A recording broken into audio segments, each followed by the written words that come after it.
Un avis de gros temps s'annonce pour les groupes de la défense. Certes, les futurs programmes de coopération devraient en partie les préserver à condition d'en tirer le meilleur parti.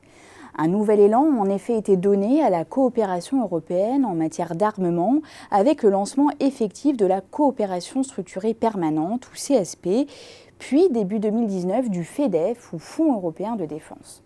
Principale partisane de l'Europe de la défense, la France promeut activement ces initiatives et table d'ailleurs sur une hausse des programmes en coopération avec des partenaires européens sur la période 2019-2025. Mais le marché évolue rapidement, en particulier sur le vieux continent où un nouveau paradigme se dessine selon l'étude Xerfi-Precepta. D'abord parce que les dépenses militaires des pays membres de l'Union européenne s'accroissent pour atteindre 281 milliards de dollars en 2018. Certes, c'est presque 2 fois moins que les États-Unis, mais toujours plus que la Chine, à 250 milliards de dollars, et bien loin devant la Russie, à 61 milliards de dollars. En parallèle, le contexte politique s'est dégradé, avec, entre autres, les restrictions américaines à l'exportation d'armes contenant des composants made in US ou encore les blocages allemands quant aux exportations d'armes vers l'Arabie saoudite. De fait, pour les groupes de défense français, le premier défi concerne l'exportabilité de leurs équipements.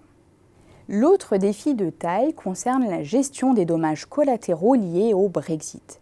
Celui-ci pourrait bien venir compliquer le jeu concurrentiel en mettant dans une position délicate le Royaume-Uni, dont le rôle est pourtant crucial dans les projets de défense européens.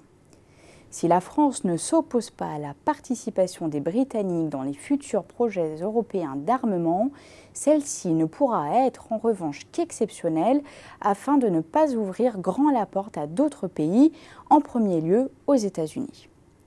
Enfin, le dialogue avec les USA s'est récemment durci avec l'envoi en mai 2019 d'un courrier en forme d'ultimatum exigeant une révision des critères d'éligibilité au FEDEF sous peine de grave détérioration des relations OTAN-UE et d'une fermeture du marché américain aux entreprises européennes d'armement. Le retour du protectionnisme, sans oublier la concurrence internationale, doivent obliger les acteurs de la défense à renforcer leurs efforts d'innovation pour préserver leur avance technologique. Des leçons devront aussi être tirées des coopérations européennes passées pour s'assurer que les programmes complexes donnent satisfaction. L'importance de définir des leaders clairs pour simplifier la gouvernance des programmes en est une. Par ailleurs, les technologies numériques, dont le poids est grandissant dans les équipements militaires, constituent un front important pour la France. L'Hexagone dispose en effet de champions mondiaux dans nombre de domaines clés, tels que la conception d'aéronefs, la vétronique ou le calcul intensif. Une situation qui pourrait positionner le pays en tant qu'État pivot pour assurer l'autonomie stratégique de l'Europe vis-à-vis des géants du numérique que sont aujourd'hui les États-Unis et la Chine. C'est même une impérieuse nécessité face à la politique America's First de Donald Trump.